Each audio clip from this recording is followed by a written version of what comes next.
નમસ્કાર મિત્રો, સીધું ને સટના એપિસોડમાં આપણે જગદીપ ધનખડજી પ્રગટ્યા એની વાત કરવાના છે.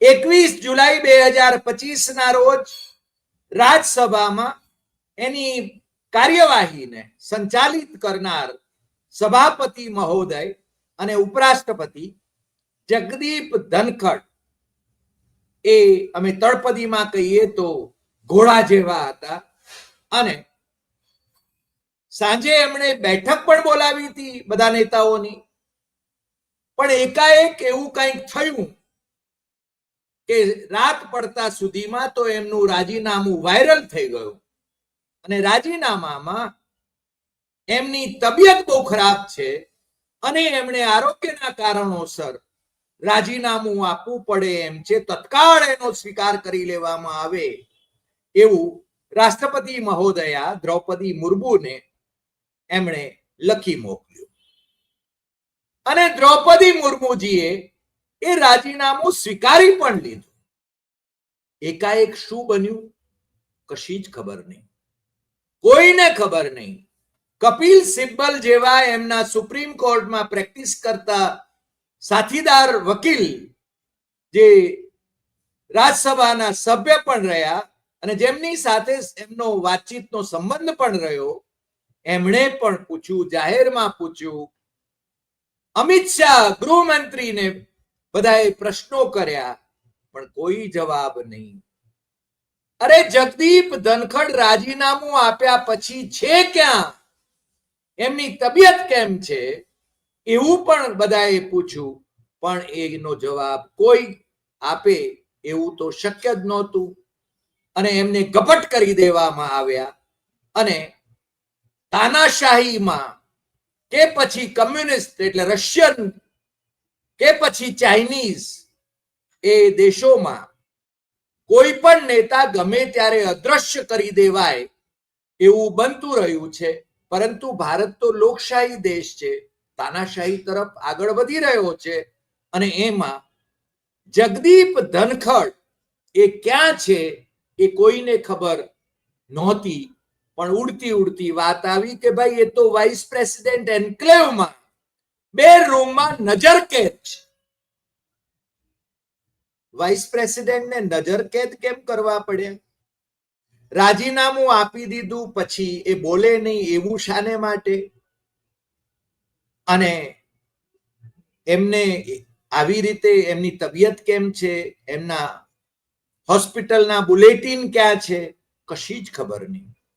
42 દિવસ પછી એકાએક જગદીપ ધનખડ એ સરકારી આવાસ એ વાઇસ પ્રેસિડેન્ટ એન્ક્લેવને ખાલી કરીને દેવીલાલના પૌત્ર અભય ચૌટાલાના છતરપુર ફાર્મ હાઉસ ઉપર રહેવા માટે જાય છે. ત્યારે લોકોને ખબર પડે છે કે હો, ઉપરાષ્ટ્રપતિજી રહ્યા અને એમને છે ને હજુ તો ઘર ફાળવવામાં આવ્યું નથી, સરકારી આવાસ માટે એન્ટાઇટલ છે, પરંતુ એમને જ્યાં સુધી ઘર ફાળવવામાં ન આવે ત્યાં સુધી ઇનલો પાર્ટીના પ્રેસિડેન્ટ અભય ચૌટાલા દેવીલાલના પૌત્ર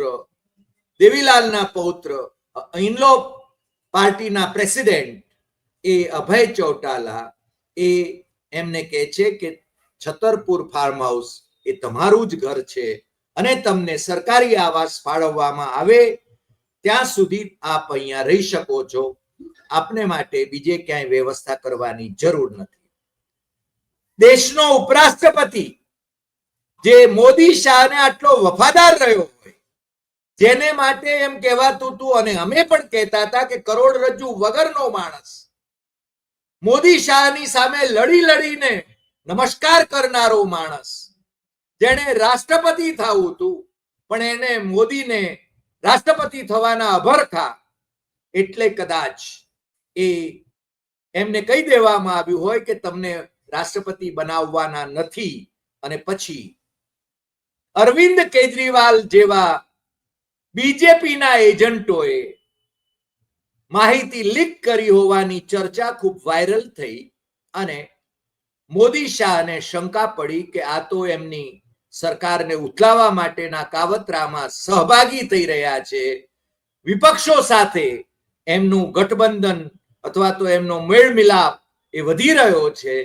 એવા સંજોગોની અંદર એમને રાજીનામું આપી દેવાની ફરજ પાડવામાં આવી અને એમને કોઈ નિવેદન નહીં કરવાનું, કશું જ બોલવાનું નહીં, એ ફરમાવી દેવામાં આવ્યું. ઘણા બધાએ ઘણા બધા પ્રયત્નો કર્યા એમનો સંપર્ક કરવાના, પણ સંપર્ક થઈ શક્યો નહીં.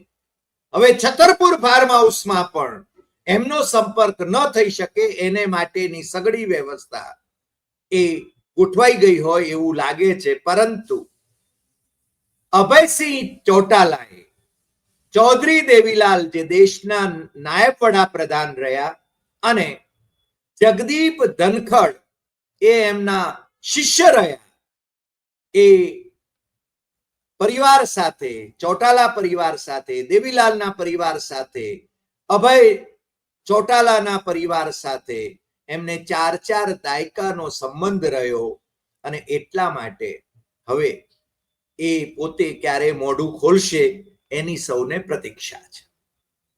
અભય ચૌટાલાએ હરિયાણામાં 25 સપ્ટેમ્બરે દેવીલાલના જન્મ દિવસે એક સન્માન રેલીનું આયોજન કર્યું છે અને એ સન્માન રેલીમાં દર વર્ષે એ યોજે છે. આમ તો ચૌટાલા પરિવારના બધા સભ્યો એ અલગ અલગ પાર્ટીઓમાં છે. કોઈ ભારતીય જનતા પાર્ટી વાળા સાથે સંબંધ ધરાવીને મિનિસ્ટર થાય છે હરિયાણામાં, તો કોઈ ભાજપની વિરુદ્ધમાં ખેલ કરે છે અને કિંગ મેકર નહીં, કિંગ થવાનો અભય ચૌટાલાની જેમ દાવો કરે છે.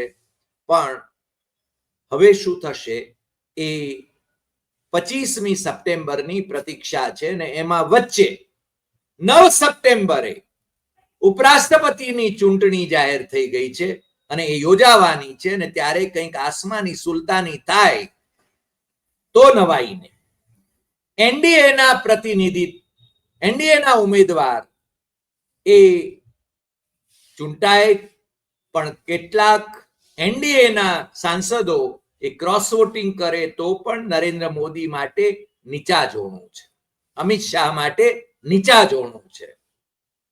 માની લઈએ કે વિપક્ષના ઉમેદવાર જીતી જાય ને મોટા પાયે ક્રોસ વોટિંગ થાય તો પણ મોદી સરકાર માટે જોખમ છે અને એટલા માટે મોદી ગાંગા થઈ ગયા છે. કારણ કે ઇન્ટરનેશનલ ફોરા ઉપર પણ એમની વજૂદ રહી નથી.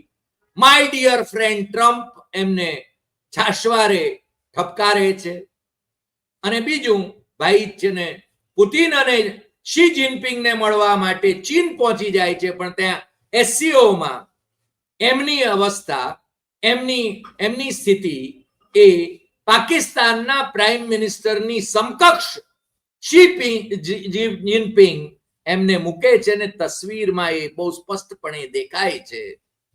ભાઈ શ્રી ભલે શી જિનપિંગને આંગળી બતાવીને કંઈક કહી રહ્યા હોય એવી તસવીરો પડાવે છે, પરંતુ પેલી ગ્રુપ તસવીર તમે જોઈ હશે તો એમાં શી જિનપિંગ અને પુતિન એની બરાબર સરખા અંતરે જ્યાં મોદીને ઉભા રાખવામાં આવ્યા છે 4 જણાને છોડીને, એ જ રીતે 4 જણાને છોડીને આ બાજુ શાહબાઝ શરીફને ઉભા રાખવામાં આવ્યા છે. મિયા નવાઝ શરીફ સાથે નરેન્દ્ર મોદીને જુગજુગના પ્રેમ હતા. જાણે કાબુલથી સીધા છે ને વણનોતર્યા એમની કેક ખાવા માટે પહોંચી ગયા હતા ભાઈ શ્રી. અને 2014માં જ્યારે એમનો શપથવિધિ થયો પ્રાઇમ મિનિસ્ટર તરીકેનો, ત્યારે મિયા નવાઝ શરીફને, પાકિસ્તાનના પ્રાઇમ મિનિસ્ટરને એમણે દિલ્હી બોલાવ્યા હતા અને હવે પાકિસ્તાન સાથે એ જરા પણ મંત્રણા કરવા માટે તૈયાર નથી એવું જાહેરમાં કહે છે. આચરણ કેવું છે તો ખબર નથી. પણ ઓપરેશન સિંદૂરમાં ચીને પાકિસ્તાનને મદદ કરી, ચીન પાકિસ્તાન વતી લડતું હતું આપણી સામે એવા આપણા લશ્કરી અધિકારીઓએ પણ નિવેદનો કર્યા. પણ નરેન્દ્ર મોદી જેનું નામ એ ચીન જઈને એ જ શી જિનપિંગની સાથે લડીને વાતો કરે છે, એ જ પુતિનની સાથે લડી લડીને વાતો કરે છે ને એવું ચર્ચામાં છે કે મોદી હવે તાનાશાહ થવા માટે પુતિન અને શી જિનપિંગ એમને પોતાના આદર્શ માનીને આજીવન વડાપ્રધાન તરીકે અથવા તો આજીવન રાષ્ટ્રપતિ તરીકે સત્તા સાથેના રાષ્ટ્રપતિ તરીકે આ દેશ ઉપર શાસન કરવા માંગે છે, પરંતુ મને લાગે છે કે એમના મનસૂબા હવે કંઈ બર આવે એવું લાગતું નથી. જગદીપ ધનખડ એ 25મીએ મોઢું ખોલે છે કે કેમ એ જોવાનું છે. અને તમને ખ્યાલ છે કે એમણે કહેલું એક કાર્યક્રમમાં, ઉપરાષ્ટ્રપતિ હતા ત્યારે, કે મારી મુદત ઓગસ્ટ 2027માં પતે છે ઉપરાષ્ટ્રપતિ પદની, એટલે ત્યાં સુધી તો હું ઉપરાષ્ટ્રપતિ રહેવાનો છું. અને એકાએક એવું શું થયું કે એમણે ઉપરાષ્ટ્રપતિ પદેથી રાજીનામું આપી દેવું પડ્યું. તો એનો છે ને ફોડ પાડીને આ જે અભયસિંહ ચૌટાલા જે છે એમણે બહુ સ્પષ્ટપણે કહ્યું છે કે મોદી અને શાહની આ સાજિશ હતી. અને અભય તો બહુ સ્પષ્ટપણે પોસ્ટ કરી છે એક્સ ઉપર, એટલે કે ટ્વિટર ઉપર. એણે કહ્યું છે, किसानों से किए गए अपने वादों को पूरा करने में विफल रहने के लिए मोदी सरकार जिम्मेदार है. भाजपा ऐसे व्यक्ति को स्वीकार नहीं कर सकती जो किसानों और उनके कल्याण की बात करता है. चौधरी देवीलाल से राजनीति सीखने वाले धनखड़ जी केवल किसानों के कल्याण की बात करते हैं. उन्होंने स्वेच्छा से इस्तीफा नहीं दिया है, बल्कि मोदी शाह नेतृत्व ने उन्हें इस्तीफा देने के लिए मजबूर किया है. મને લાગે છે કે આ બાબત બહુ સ્પષ્ટપણે, કારણ કે અભય ચૌટાલાનું આ નિવેદન ત્યારે બહાર આવે છે જ્યારે આ જગદીપ ધનખડ એ વાઇસ પ્રેસિડેન્ટ એન્ક્લેવમાંથી અભય ચૌટાલાના છતરપુર ફાર્મ હાઉસ ઉપર રહેવા માટે જાય છે. એનો અર્થ એ થયો કે અભયસિંહ ચૌટાલાને ધનખડે અંદરની વાત કરી હોવી જોઈએ.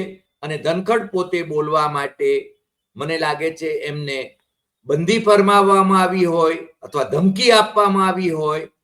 એ જાટ નેતા છે. હવે એ જો મોઢું ખોલે તો મોદી શાહની શી વલે થાય એ બાબત આપણે બધા સમજી શકીએ છીએ.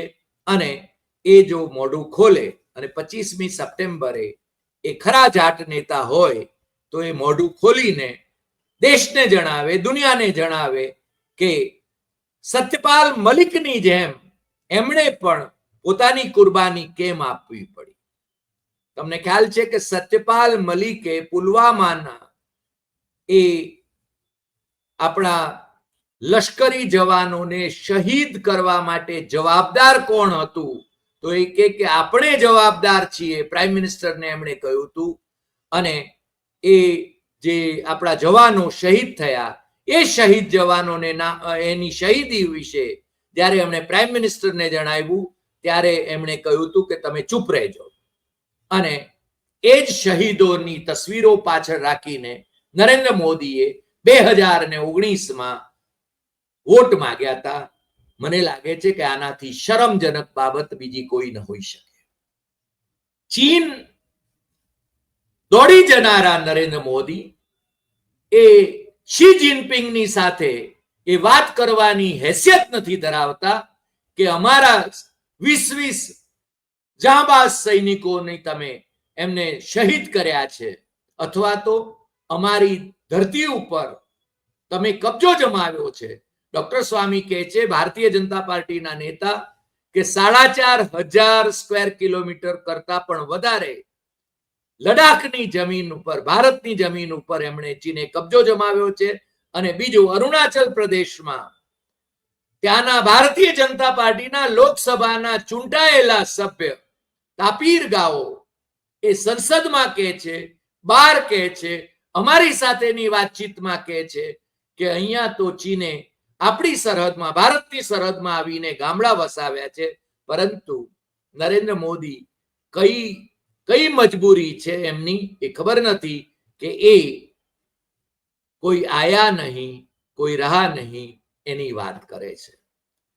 શી જિનપિંગને રિવરફ્રન્ટ, સાબરમતી રિવરફ્રન્ટ ઉપર શી જિનપિંગને અને એમના અભિનેત્રી પત્નીને ઝૂલે ઝુલાવનાર નરેન્દ્ર મોદી એ જાણતા જ હોય કે એમણે પાછા જઈને ડોકલામ કર્યું હતું. અને મહાબલીપુરમમાં નરેન્દ્ર મોદી જ્યારે શી જિનપિંગને ફેરવી રહ્યા હતા અને પછી પાછા ગયા ત્યારે એમણે લડાખની અંદર ગલવાન કર્યું હતું.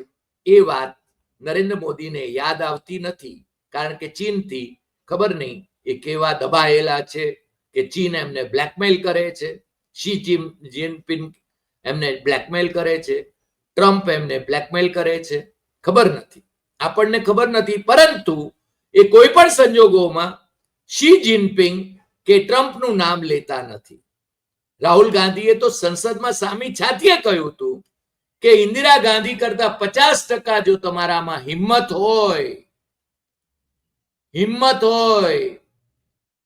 તો ટ્રમ્પ જુઠ્ઠું બોલે છે એવું તમે છે ને સંસદમાં કહો, અને નરેન્દ્ર મોદીની તાકાત નથી કે બોલી શકે. મને લાગે છે કે નરેન્દ્ર મોદી દિવસે દિવસે ખુલ્લા પડતા જાય છે, અને જે એમની માને ગાળ બોલનાર કોઈ કોંગ્રેસી નહોતા છતાં બિહારમાં એ આંસુ સારે છે, મારી માને ગાળ દીધી.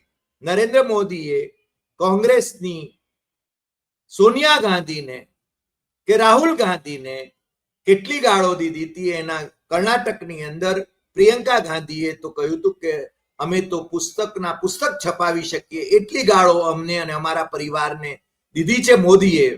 કોંગ્રેસની વિધવા, જર્સી કાઉ, હાઇબ્રિડ બછડા, રાહુલ ગાંધી પપ્પુ, આ બધું કહ્યું. અને હજી એ શાહજાદાનું તો પાછું કે છે. શાહજાદો કોણ છે? જે 8,500 કરોડના વિમાનમાં દુનિયાભરમાં ફરે છે, 2 વિમાન રાખે છે, વિદેશી ચીજો વાપરે છે અને સ્વદેશીની વાતો કરે છે. પરોપદેશે પાંડિત્યમ સર્વેશામ સુકુરમ નૃણામ. બીજાને ઉપદેશ કરવામાં મણા હું કામ રાખવી? નરેન્દ્ર મોદીનો આ જ સંકલ્પ છે. કોઈ પણ ભોગે યેન કેન પ્રકારેણ સામ દામ દંડ ભેદ, એનાથી સત્તામાં ટકી રહેવું એ જ એમનો સંકલ્પ છે. અને એટલા માટે જ ધનખડનું રાજીનામું લેવામાં આવ્યું. અને એ ધનખડ હવે શું કરશે એના પર ઘણી આપણી નજર છે.